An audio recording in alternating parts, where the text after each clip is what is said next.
So when it comes down to a daily devotion of some sort, such as meditation, which I need to learn more of. I only know chakra meditation, but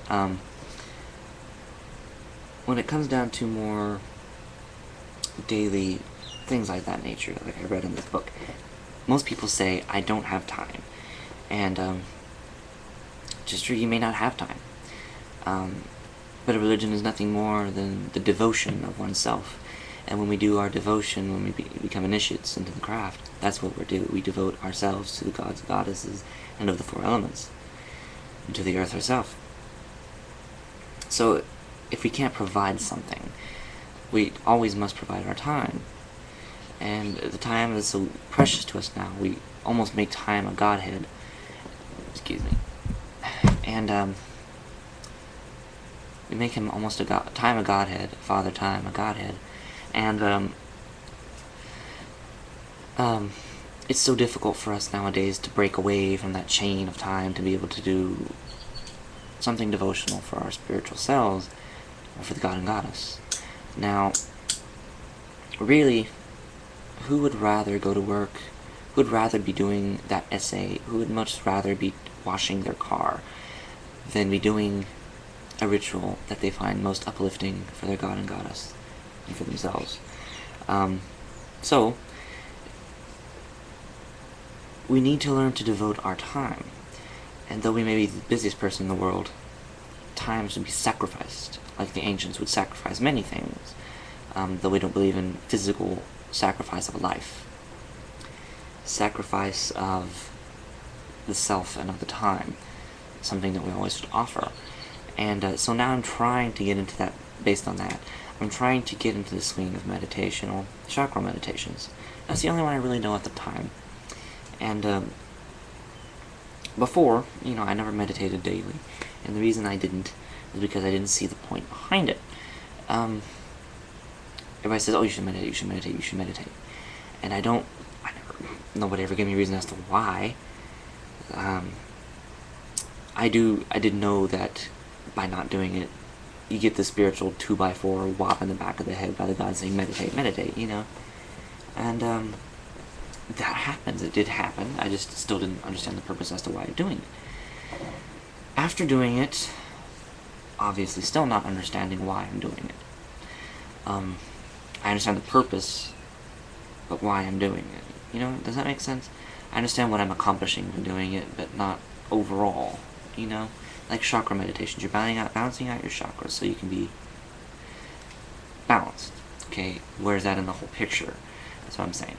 I didn't know that balancing out the chakras within oneself balances out the energies around you and makes you a better person, and becomes a chain reaction snowball effect where that people will treat you better, for example.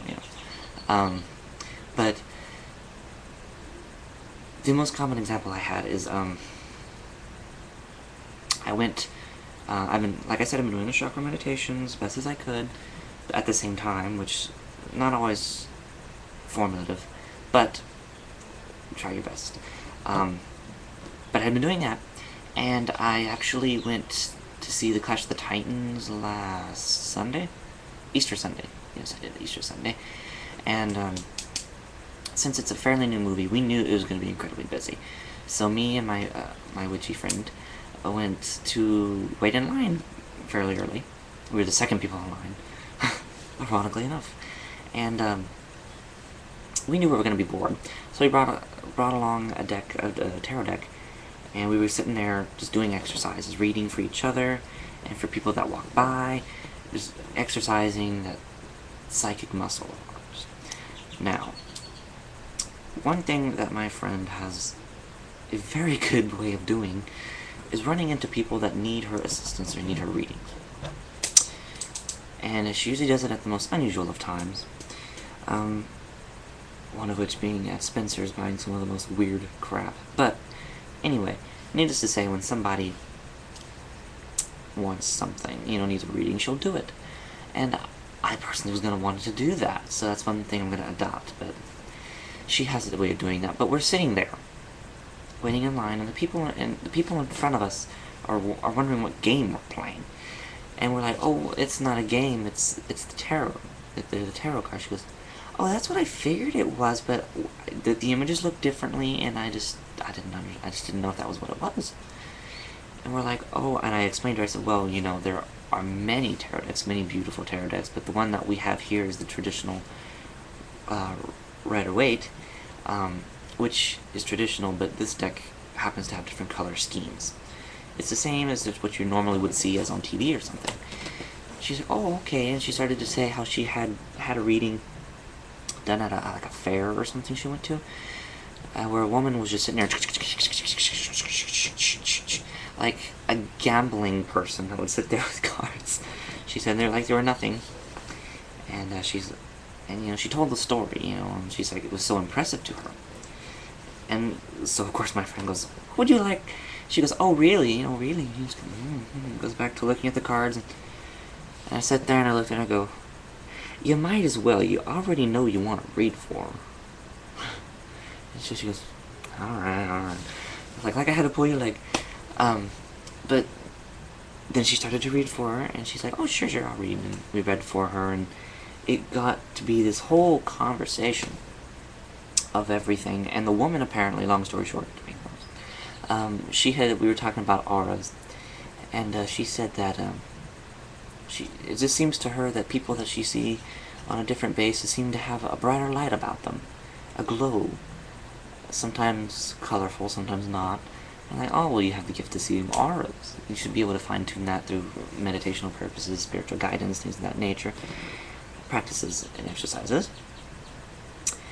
And we began talking about it further, and she's like, well, for example, one of the persons I greatly noticed was him. She pointed at me. And she's like, when he walked through the door, he just had this bright glow about him that I did not understand. Now, after I heard her say that, I thought about that over and over again. What is it that made me, like, oh, not that I'm complaining, but what is it that's making my auric field so strong, so pure? And it came to me that I had been doing the chakra meditations, balancing out the energies and supporting myself with holy white light, making myself the most divine that I can, which is why we're here, undoubtedly. And so it was just another spiritual whop in the back of the head. Not whop in the back of the head, but more or less answer that I have been just wanting to know. So there are benefits to doing meditations, but that's just one thing I've just managed to understand. Being able to see the philosophy in our daily lives is my ultimate point here. For example, another example might be, I'm sorry I keep going on, at my work I have there's a guy that works there, he's a huge Bible thumper. Nobody knows that I'm a witch or that I'm a Wiccan, and I do that strictly for my family's rights. When one becomes a witch, it's not just them that becomes a witch, it's the family that becomes the witch socially. And with that in mind, I don't ever go out there and say, oh hey, I'm a witch, I'm a Wiccan. But nonetheless, that's just the intro to the story. But yes, I work with him, and he's a big Bible thumper.